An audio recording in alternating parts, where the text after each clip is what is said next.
మెట్ట ప్రాంతాల్లో కుటీర పరిశ్రమను తలపిస్తున్న నాటు తయారీ, ఇంటికో బట్టి ఈదుకో దుకాణం.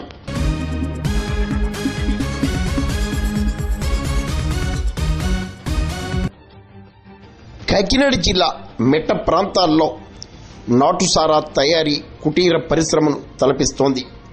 ఎక్సైజ్ శాఖ అధికారులు అరకొర దాడులు చేయటం మినహా క్షేత్రస్థాయిలో నాటు నిర్మూలనకు పూర్తి చర్యలు లేకుండా పోయాయన్నది కూడా బహిరంగ రహస్యమే.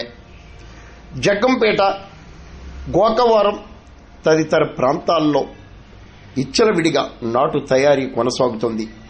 గండేపల్లి, జగ్గంపేట, గోకవరం తదితర ప్రాంతాల్లో ఎక్సైజ్ అధికారులు దాడులు సాగిస్తున్నప్పటికీ క్షేత్రస్థాయిలో మాత్రం భారీగా నాటు తయారీ కొనసాగటం విశేషం. ఇప్పటికైనా పూర్తి స్థాయిలో చర్యలు చేపట్టాలని ప్రజలు కోరుతున్నారు.